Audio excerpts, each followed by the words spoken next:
Mendeleev tables of polar Smectic structures. Thank you very much. Thanks a lot to all organizers for the invitation to attend this excellent program. And many thanks to all of you for coming to my seminar instead of doing something else, perhaps more interesting. I'm a bit ashamed because most probably I will repeat everything, not everything, but something similar that was said in previous talk, but at much more primitive level. Sorry for this. So here it is, my title. A lot of names here, starting from famous Landau, Mendeleev names. And unlike very often used in submission to Nature journal, claims that all authors contributed equally. It's not the case for this work. The biggest contribution comes from Landau theory. My contribution most probably is the smallest one. That's why I'm presenting this talk, and that's why the level of presentation will be as simple as it possible. And motivation, I'm guided by prejudice that simple questions should be answered first and should be answered by very simple means. So what I will speak about is very simple and very primitive theory. Everything at the level of mean field, everything at the level of simple minimization of simple functionals. So I will speak about bulk and polar Smectic phases. So something similar what was presented in previous talk. What are this guy, bulk, polar and chiral Smectics? As any Smectics, there are layers. So there is translational symmetry breaking in this direction, orthogonal to layers. But the layer itself not isotropic. There is specific direction within the layer. And this specific direction microscopically could be described. By the way, I'm speaking at so basic and primitive level, not because I think that all of you don't know this topic. On the contrary, I'm pretty sure that most of you, Misha and some others, they know this topic much better than me and much deeper than me. I'm speaking at such level just mainly for myself and to make my talk as self-consistent as it's possible. So microscopic order parameter could be described by director tilted with respect to this axis. And as the order parameter, what is in the heart of the Landau theory, the natural parameter is just projection of this director onto the Smectic plane. So we have a number of Smectic planes, infinite number of Smectic planes, and each of them framed by this two-dimensional vector psi, the order parameter attached to each plane. It's already good news for polar Smectic. We have some specific directions within the layer. We have some specific direction orthogonal to layer. But this specific direction is not polar vector, it's axial vector, because there is a reflection mirror plane orthogonal to this direction, second order axis. And therefore, dipole electric polarization may not be aligned along this direction, only magnetic polarization, but it's another story because it requires the breaking of time reversion symmetry. And until 1998, the story in this realm was quite primitive and boring. There were known only two phases, the simple ferroelectric Smectic C phase, where the model of this two-dimensional vector I've introduced in previous slide, psi, which could be which could be this vector presented as two angles. One is polar angle, theta I, and second, it's not shown here, it's azimuthal angle in the plane. And so for this Smectic C phase, the module of the order parameter is fixed, it's just a constant over all layers, and azimuthal angle is synclinic, so all of this guy in different planes parallel, synclinic. And another known phase was Smectic, antiferroelectric Smectic, where this guy is anticlinic. So it's almost pi between neighboring layers. And the sign approximately here, Tim Slakin, he knows what I'm going to say even in Russian. Approximately, it means that it comes from the chirality. The system is possible only if there is chirality. And chirality produce some long pitch spiral ordering with characteristic scale much larger than interlayer distance. And over small parameter interlayer distance with respect to these pitches of the order of 100 in typical Smectics.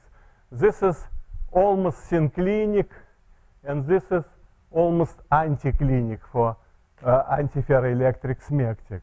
Like Mr. Joseph Stalin, I should say Comrade Stalin said once that, speaking about right and left wing in his Communist Party, he said the difference between the both so small that equals 0. So here's the same, the difference between anticlinic and pi or synclinic and 0, it's very small. So everything was like this until 1998, and then a revolution in this realm occurs, and the revolution produced a lot of evidence for new phases existing in this polar and Smectic, polar Smectic structures with different kind of periodicity. This revolution was due to progress in experimental techniques, resonant X-ray scattering. And some new phases were discovered with 3-layer, 4-layer, incommensurate phase, and many, many other phases. And so it's natural motivation just to look. It's a real zoo of different phases. It's natural motivation just look for all these phases and try to classify, not to fit the value of parameter, just to classify, to have some flavor, what kind of structure in principle possible in these systems, and what kind of parameters responsible for the existence of one or another phases. It's the aim of my talk, and I will try to present what is known. So common wisdom in this Landau theory business believes that below phase transition point with two or many component order parameters, the module of the order parameter is fixed, is frozen, and only phase could change in space. And there are many, not many, but some papers published in this business assume from the very beginning that the model of this two-component order parameter I've introduced before is frozen, and only phase could change in space. But even by simple inspection of this schematical picture, we see that such assumption, at least there is something bizarre with such assumption. For example, this discovered phase with 3-layer in elementary cell. You see that with an elementary cell, this guy has one synclinic and one anticlinic neighbors. Whereas this guy has two anticlinic neighbors. It means that environment for three-layer structure for the layers within the elementary cell are not the same for this guy. So assumption that the model of the order parameter is the same is at least should be checked. So instead of to assume from the very beginning that the model is frozen, we assume that there is two-component order parameter. If we have to perform minimization of the Landau theory or Landau free energy with respect to both components.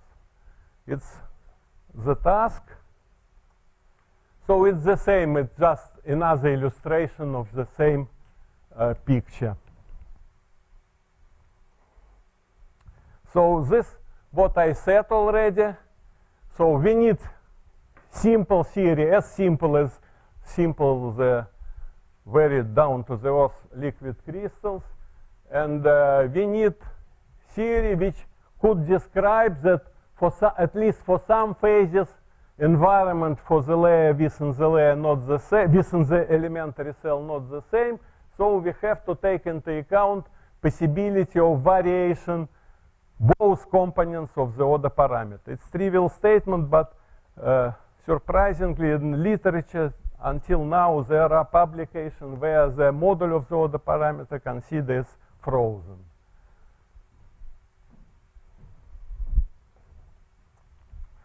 So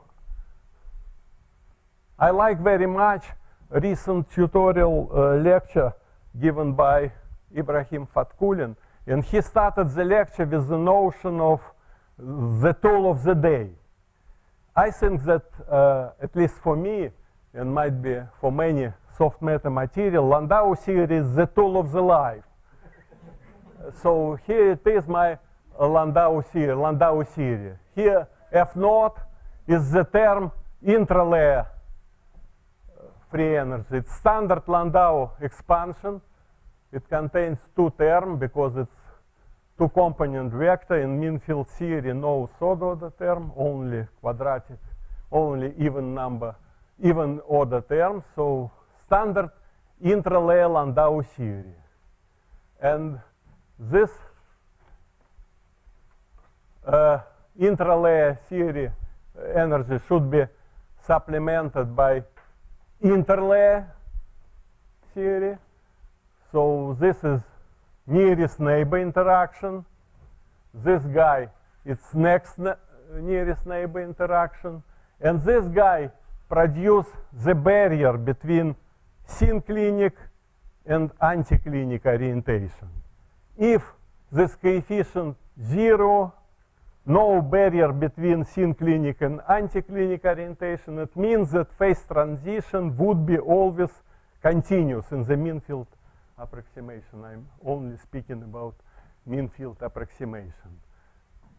So this term is needed to give first order phase transition because experiments show that there are many first order phase transitions. And physics basically is experimental science, so we should always look at the experiment.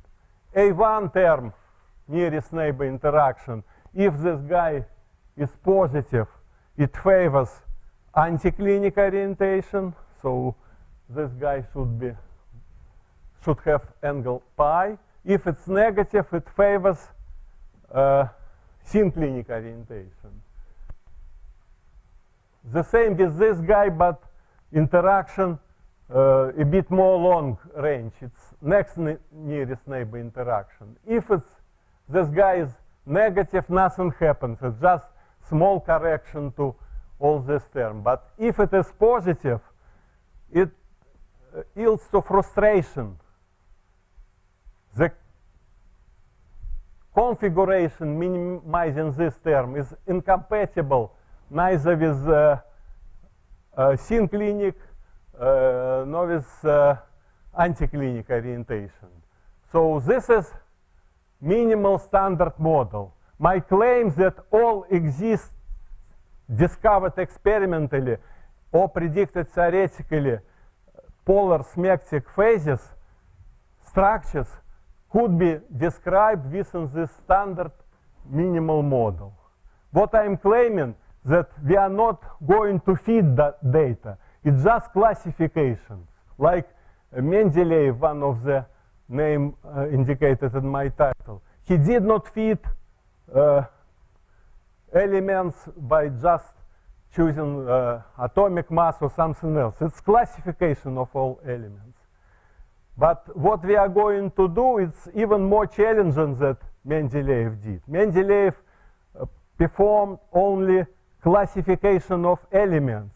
We are going to consider not only elements, possible structures, but also possible transformations between this structure, phase transition sequences. So on chemical elements language, we are considering not only chemical elements, but also all possible reactions between them. And to describe all possible reactions or all possible transformations, this minimal standard model is not sufficient. It should be extended. But extension is not up to infinity. It's not arbitrary. Extension, only 2 terms should be added. In fact, 3 terms, but I will speak about the last one a bit later. One, it's just the same logic. We took already into account the 4th order term in intralayer energy. So logically, we have to add the similar term in the interlayer interaction energy, this one. In second term, it's a bit more long-range interaction with 3-layer radius of interaction. You certainly can ask me why not to add term with 5, 7, or 17 interlayer interaction. You will see that this term changes qualitatively the phase diagram. It breaks the symmetry of the phase diagram. You will see in a minute. And all other terms, high order, they change nothing qualitatively. It's just a bit deformation of lines or shifting of line. But I'm interested in classification, as I told, not in fitting. And the last term here, it could be included, could be not. It's chirality term. As I told, without chirality, no dipole polarization is possible at all, because only due to chirality we kill mirror plane, and only due to chirality dipole moment is not forbidden. So qualitatively, conceptually, it's the main term, but coefficient here in front of this term is very small. I could say that chirality is small. It's not correct, but chirality is somehow small, because the pitch of this spiral is very big. So coefficients here is small, and modification of the phase diagram due to this term is not relevant. So in fact, although conceptually it's very important, qualitatively it's very important, but quantitatively it's irrelevant. Unlike, again, from my university time, and some of Russian colleagues remember also, unlike famous Hegel-Marx philosophy about transformation of quantity into quality. Here it's in contradiction to this. Qualitatively it's important, but quantitatively it doesn't matter, just opposite. What's the notation mean in the last one? Notation, Z, it's normal to the layer. Sorry. What's the square bracket? So it's Sorry? its energy, it should be scalar, so it's Z component of this. It's Z dot E. No, Z it's subscript. Sorry? Subscript. So it's this is vector, psi vector and this vector. So it's the Z Vector product is also vector, but only Z component is dotted. enters this Lifshitz invariant. It's called Lifshitz invariant in physics. Sorry. In principle, the theory I'm talking about is pure phenomenological theory. So I could not, in the frame of the theory, respond or say something about parameters. All parameters in the theory, it's phenological parameters. I may not estimate it in framework of this theory, but using some intuitive arguments and hand-waving arguments, I could say where it comes, the coefficients in the Landau theory. For example, it's trivial that steric interaction, certainly it favors always synclinic orientation. Steric, it means hard core interaction. Certainly two hard cores try to be aligned parallel. Like this, it's not favorable. And the same with dipole moment. Simple textbook wisdom that dipole like this is less favorable than dipole than like this. So by simple argument analyzing, we could say about typical sign of the coefficients, whether it's possible and whether it's positive or negative, and it leads to the conclusion that what I said about interaction next neighboring layers, it's true that A2 coefficient is positive. So in most of material, there is frustration related to this interaction.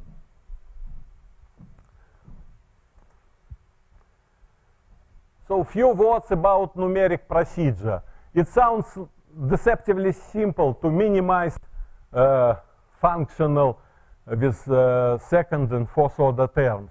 But it's not true, because parametric space is quite large. And minimization, if we apply bluntly software available on the net, it would require very large computational time. And besides, the procedure will be unstable. It requires it's quite involved, the procedure. Luckily for us, we have in our team the guy, Zhilin his name, very clever guy who created his own code, and it works perfectly based on this. I know the code, I saw it. Even I can use it, creating input files. But don't ask me, please, how it works or how, I don't know. So it's quite non-trivial, in fact, in spite of in spite of the visual simplicity of the problem. What is important for us that we repeated the procedure of minimization for each structure up to 10 to 5 times, and only when, irrespective to initial randomly choose structure, we always obtain the same final structure. We believe, we are confident that everything is fine, it's not artifact. What else? Certainly it's impossible to consider bulk infinite system, so we must restrict ourselves to finite size. But we always consider the size of the system at least 5 times, sometimes 10 times larger than the size of the elementary cell. Again, to exclude all artifacts. Third, we consider 2 types of boundary conditions. Periodic boundary conditions and free boundary conditions. Something similar what was shown on previous slide when gradient of the order parameter 0 on the surface. Natural for Ginzburg-Landau boundary condition. And the both result, luckily for us, leads to the same kind of phase diagram. So we are pretty sure that we are dealing with results, not with numeric artifacts. And finally, as you know, there is incommensurate, or I've shown before, incommensurate phase on structure on the phase diagram. A finite size system could deform the pitch of this incommensurate phase. So to avoid this deformation, for incommensurate phase, the pitch was determined in the middle of the sample. So we exclude about 10 layers from the above, 10 layers from below, and only in the middle we find. Here it is, the phase diagram obtained for the standard minimal model. So including only interlayer term and minimal interlayer interactions. At high temperature, we have Smectic A phase, no polarization, the direct orthogonal to the layer, no polarization, nothing. At this T0 temperature, there is transition, and here it is, it's coefficients of the Landau series, A1 over A2. You see, it's very symmetric with respect to this line, A1 equals 0. For A1 over A2 smaller than -1, it's trivial single transition from Smectic A to chiral ferroelectric Smectic C. Similar to these sides, it's simple transition for positive value larger than 1. It's single transition from Smectic A to antiferroelectric Smectic C A phase. But for smaller value of this parameter, there is life. There is incommensurate phase in between, here and here. Here it's transition from this incommensurate phase to ferroelectric, here to antiferroelectric. The both phases are the same, but here the difference between the azimuthal angles between neighboring layer is smaller than pi over 2, so this incommensurate phase is closer to synclinic orientation, and from this side it's closer to anticlinic orientation.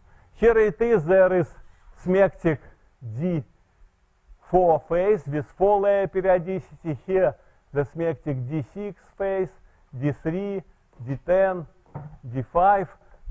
Some of these phases were observed experimentally, and after that, I don't know how to say, post-dicted theoretically. Some of the phases just opposite were predicted theoretically, and then was discovered experimentally. Besides all 4 possible combinations, some of the phases were wrongly identified experimentally and wrongly described theoretically, and all possible combinations. And including the combinations, we do believe that we are doing correct experiments described by correct theory, but it's all the author things like that. I would like to attract your attention to the most useless part of our work. We found here also some commensurate long periodic structure with very narrow range of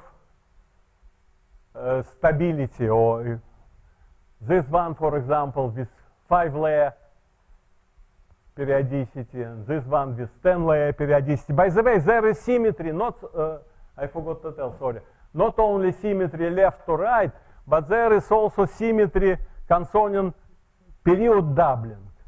Each phase, what does it mean, D3? It means that 3-layer, it means that from the point of view dipole moment, it's a ferroelectric phase. So each phase with odd number of layers in the elementary cell to the right has its counterpart with double period to the right, to the left, and vice versa. This phase with 5 layers with an elementary cell, ferroelectric, has its counterpart with double period here. So it's the symmetry of minimal standard model. So what about useless part of our results? These phases with very, very narrow range of stability.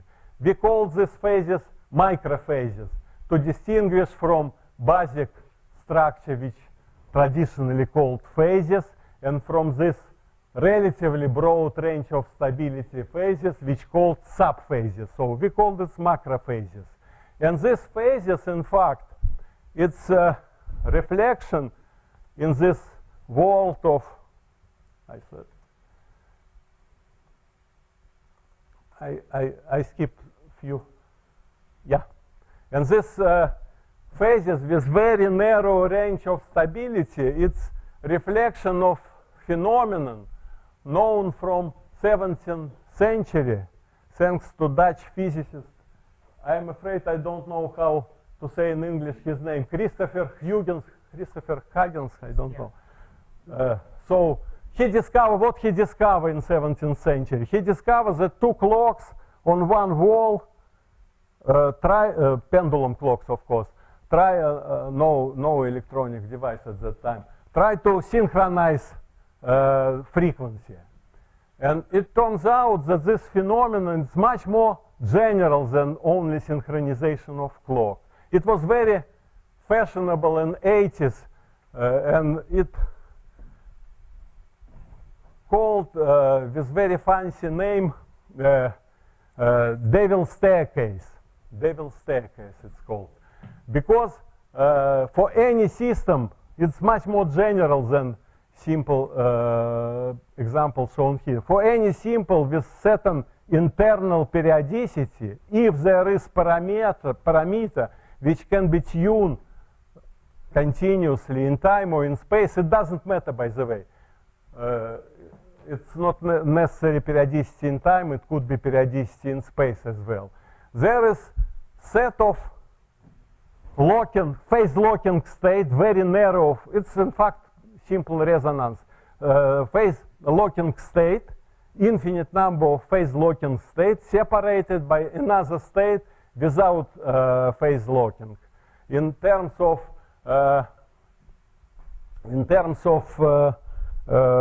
space periodicity, it means there is commensurate phase and very narrow range of stability, and this commensurate phase becomes for relatively long periods becomes more and more narrow range of stability and separated by phase without commensurability, incommensurate phase.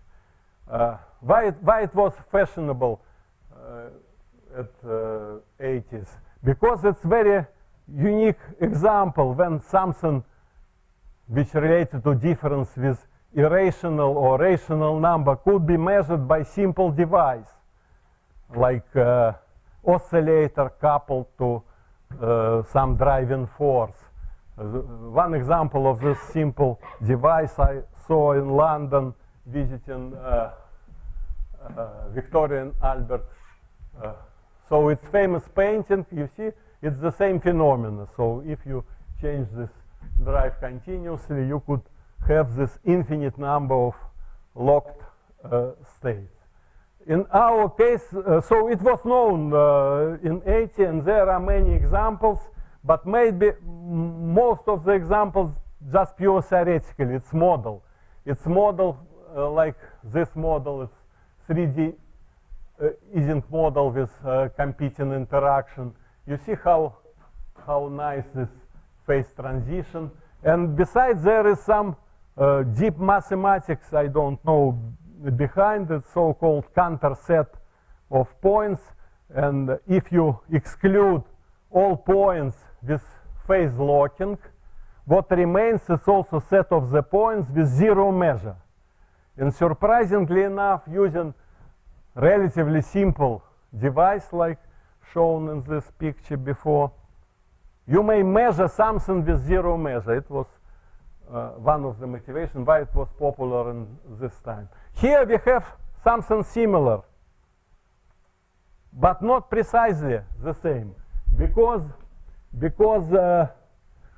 most of the transition in this realm of Smectic structure, this transition are first order phase transition.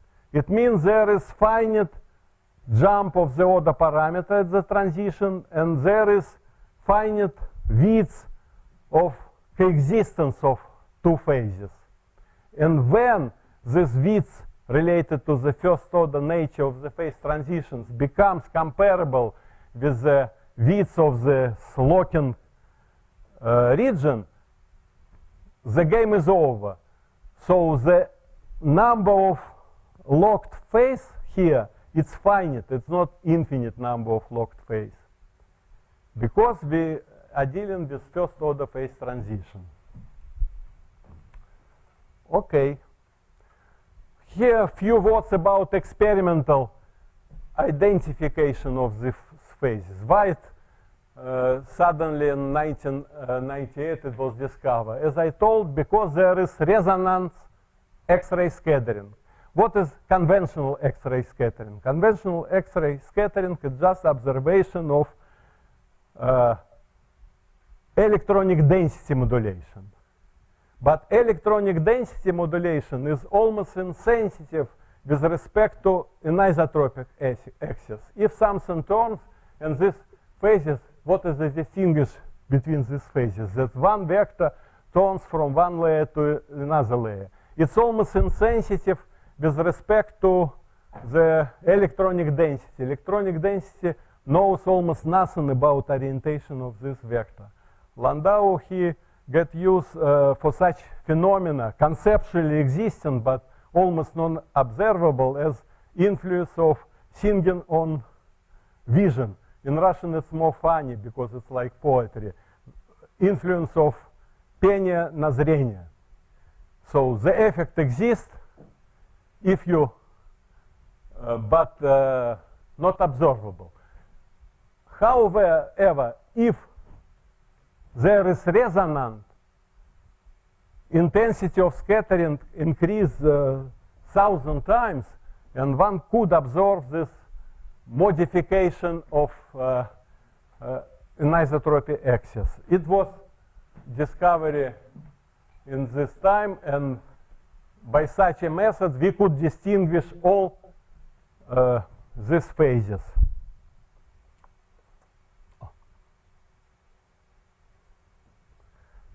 So here, again, some illustration of the results.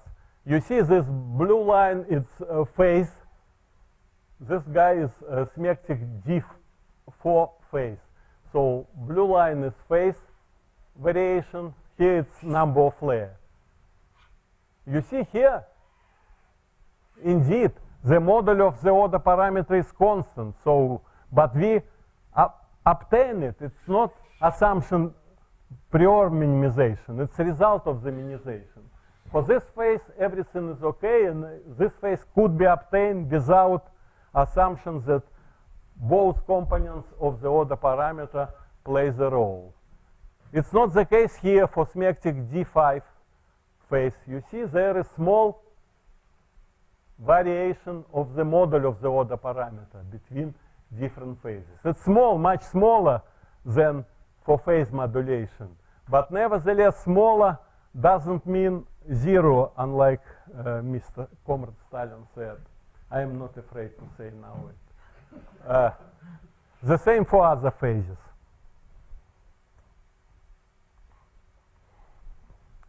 What we can obtain using extended Landau model, adding this a bit higher order terms and adding this biquadratic interaction.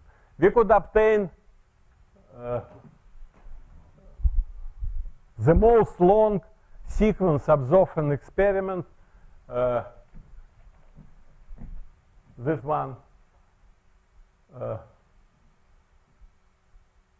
Okay, the most long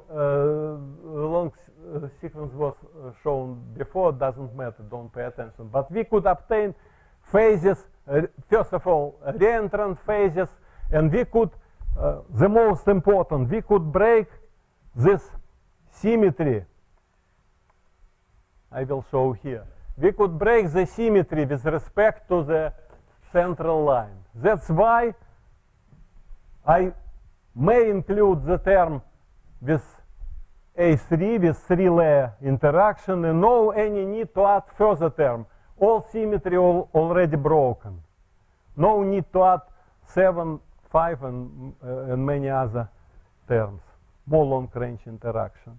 It could be even deformed only with this term, the phase diagram considerably, just to have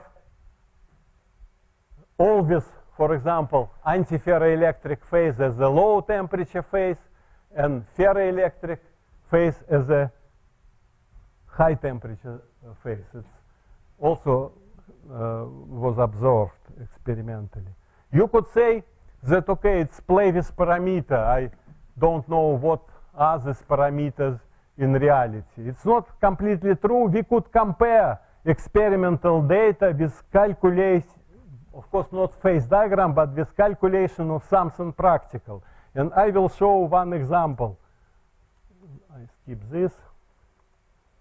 I can show one example. Recently in the literature, two separate groups working on the same material, in the same range of parameters, so the same temperature, everything is the same, found two new phases, but one group in Brookhaven in US, quite known group, quite reliable experimental group. They identified this phase as a Smectic phase with 6-layer periodicity, so it's antiferroelectric Smectic phase. Whereas other group, also quite known, quite reliable in this business, international group with the head in Trinity College, not here, but in Dublin. Yeah, they discover in the same material, in the same range of parameters, the phase, the new phase, but identification was as a Smectic phase with 5-layer periodicity. And our Landau theory allows to, say, resolve these contradictions. And the answer is quite simple. No contradictions at all, because the both groups use not the same method. American group, they use X-ray scattering, and they identify the phase as a Smectic phase with 6-layer periodicity. And this international group in Dublin, they use methods of electric field-induced birefringence. And common belief, again, that applied electric field is so small that it's irrelevant for the phase diagram. But Landau theory is so sensitive that electric, especially for this business with microphases, because don't forget that 5-layer structure is microphase. It's something like phase locking discovered by this Dutch physicist in 17th century. It's very narrow range of stability. But in external field, because it's phase ferroelectric, the range of stability increases. It's precisely what could be calculated. So we have added to our Landau theory one more term, interaction with external field.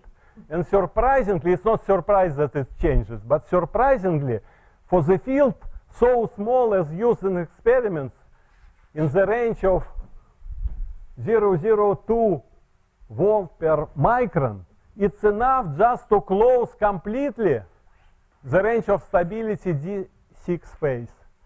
So group in Dublin, they just measure something in this direction, and they found Smectic D5 phase. And American group, indeed, they observed that there is some fluctuation, noisy phase they mentioned, but they did not identify. It's too narrow range of stability.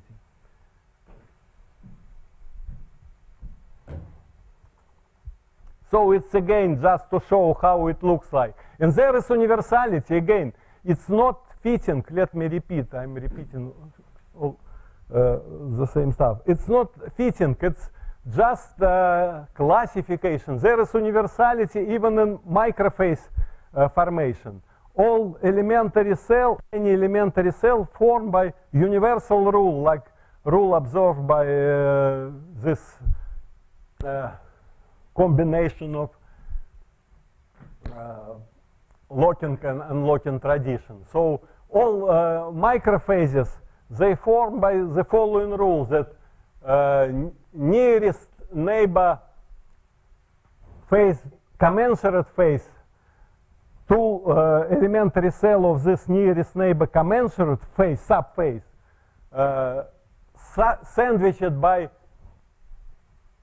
neighbor from another side. So, for example, here, D10. D10, it can be formed from two phase D3 not shown here, it's subphases. D3, two elementary cell of D3 sandwiched by D4. And this is, can be seen just from the table shown before. Here, again, these two. We call, by the way, we call it this staircase absorption for first order phase transition. We call it by, not by Devil's staircase because it's not infinite. We call it harmless staircase. And we borrow this name from magnetic phase transition. Jacques Villain was the first who used it in magnetic phase transition. I don't remember who was this Russian philosopher who said, I like very much his statement that we are living in the war. Averyantsov might be, Dima or Misha could correct me if I'm wrong. If we are living in the time when all words were said already. But luckily for us, for all of us, not all formulas were written and investigated yet. So I think this is again results just to show how the model of the order parameter changes with temperature. This result could be compared with, and it has been compared with experimental data, points is experimental data. Okay, I will stop here. I have also about 50 slides to show, but might be it's more than enough. Thank you very much. We invite questions now. Please, Marguerite. Would the number of phases depend on the long range of your interaction? The number of... No. Number, quite universal. Long-range interaction, relatively long-range, no really long-range interaction. Interaction between the layers separated by 3 layers. This interaction, this breaks symmetry with respect to antiferroelectric and ferroelectric phases. And experiment, indeed, there are phase diagrams without such a symmetry. So we have to include this term to be in agreement with experiment, to confront our data with experiments. So motivation experiment. Numbers and structure quite universal. Without even long-range interactions, all these phases could be just equilibrium state for this simple Landau model with F naught and only minimal interaction between layers. This is a sort of surprise. So simple model and so rich zoo phases. But in fact, it's not so surprising because, as I told, in this clock synchronization even more.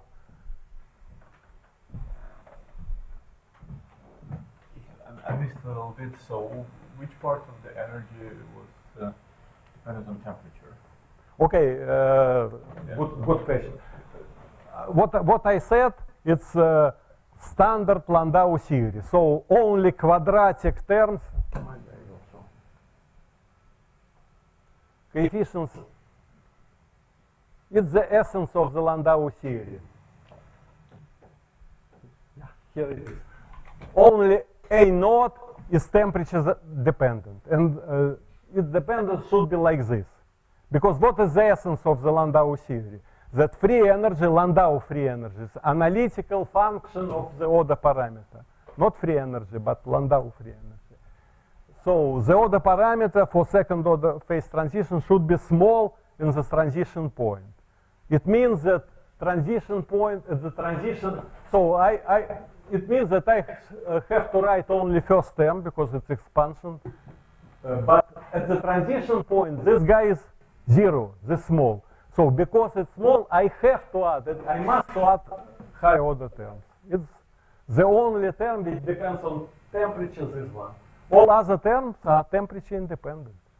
So it's universal indeed. But the most important terms, in fact, only 2. This guy and this guy creating frustration. If no frustration, it's much more boring. Just Smectic A and Smectic C star phase and nothing more. We need frustration to have some reaching.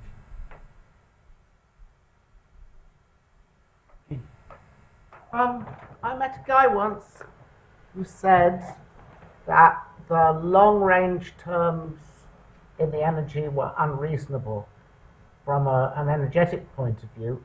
Really long range. Well, I mean, even three layers, and that an explanation for effective long-range terms. Okay, one of the explanation I could say again. In principle, in the framework of Landau theory, I shouldn't respond such a question. It's beyond the phenomenological theory. But I could. The origin for this long-range interaction, in fact, is flexoelectricity. And all of people here knows it's better than me. If we exclude, so it's just due to this fact, flexoelectricity, so variation of this guy, psi, the order parameter from layer to layer. And flexoelectricity is important only when this variation is relatively sharp. If it's very smooth gradient, it's just small correction. And indeed, if I consider the phase diagrams only for the structure with relatively short periodicity, this 3 terms, not shown here, but an extension of the Landau theory, plays a role. So there is, say, hand waving, but maybe small amplitude hand waving argument that flexoelectricity somehow related to this 3 terms. Flexoelectricity is still a mean field effect, right? I mean, you could include it in there, but there might actually be fluctuation effects. Could be, of course. Are you talking, sorry for interruption, are you talking about thermodynamic fluctuations or just elastic fluctuations of layers? Because both could be. Well, I guess I'm talking about sort of Goldstone. I mean, the long wavelength fluctuations are subtly different if the ground states are different, and that would introduce extra entropic terms that could, in principle, either shift your boundaries or stabilize. And they would be a bit difficult to put into such a theory, or at least you'd get. Even I've mentioned somewhere this entropic. Indeed, yeah, entropic terms could be as well, or fluctuational term could be relevant as well for this long-range interaction. Indeed, yeah, I agree. But as I told, it's phenomenological theory. It's coefficients. They come from nowhere. The claim that with a minimal number of coefficients, the model just on the boundary between overfitting model, of course, adding 100 parameters, everything could be explained, but just on the boundary between this overfitting and standard Landau theory. I have a question more about interpretation of the results rather than about the model itself. I mean, because you mentioned that when you add this simple chiral term, then it practically doesn't play any role there. For phase diagram, For phase diagram. For stability of the phases, yeah. Yes. While experimentally the situation is the opposite, right? I mean, so at least, I mean, what people observe so far, they only find these phases in chiral Smectic. Yeah. And so, but looking at this, in principle, all the same zoos should be found in non-chiral Smectics as well. I said it's my problem. Yeah, you are totally right. Yeah, this coefficient should be somehow depends on this chiral term. I said, but maybe I said badly this. It's indeed it shocked my Marx Engels education at the university, because according to Hegel and Marx, quantity always in certain amount quantity should change quality. Here it's the opposite. But I agree. Sorry for this stupid joke. I agree with Misha that indeed chiral interaction is in the heart of all the theory. Without chirality, no all this stuff. And the statement I said that this coefficients directly itself, he is not relevant for the stability of the phase, but the coefficients not certainly chirality somehow hidden in all other coefficients. No chirality, nothing. I said this. It might be the source of contradiction. So you are right. No. I have a mathematical question. Your No answer. I don't know. sorry. No, I don't know. no, your value of psi, your vector psi, is a discrete variable. Yeah. It's both. Yeah. My question is, would it be sensible to rephrase the model in terms of a continuous variable psi that varies along the z variable, the z coordinate? So it's both. It's continuous and discrete. Psi attached to each layer, and within the layer it's continuous, and between layer it's discrete. Indeed, it's possible in principle to use continuous description. But look, I am considering structure with 2 or 3 layers periodicity. For this, what means continuous in physical term? It means that I consider scale much larger than the interlayer distance. So continuum approach is completely correct and good for description of long periodic structures. But if I'm speaking about 1, 2, 3 layers, I may not use continuum picture between layers. But within the layer, everything continues. Just to describe phase with 3 layer, 4 layer, I must focus on discrete, because I just like to distinguish between 3 and 4 layer periodicity. And you could have a continuous variable which has No, of course, yeah, of course, yeah. and that's So, some The maximum. short answer, you are right in principle. Most probably it's possible. It's a matter of convenience for us. And besides, don't forget that we, in spite of this simplicity, we use computer to minimize. And in computer, it's much more simple to work with discrete variables. Yeah. Sure, go ahead. Yeah. Because listening your talk, I remember our joint paper 30 years ago about despotics. We consider something similar using general and breaking symmetry. Is it there in despotics the same?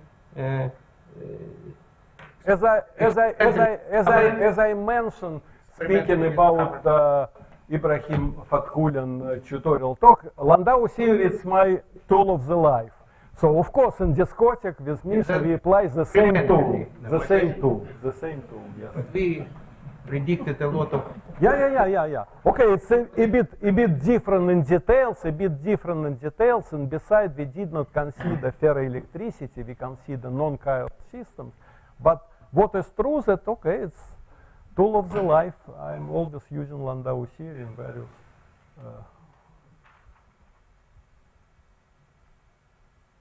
Well, apparently you satisfied all questions.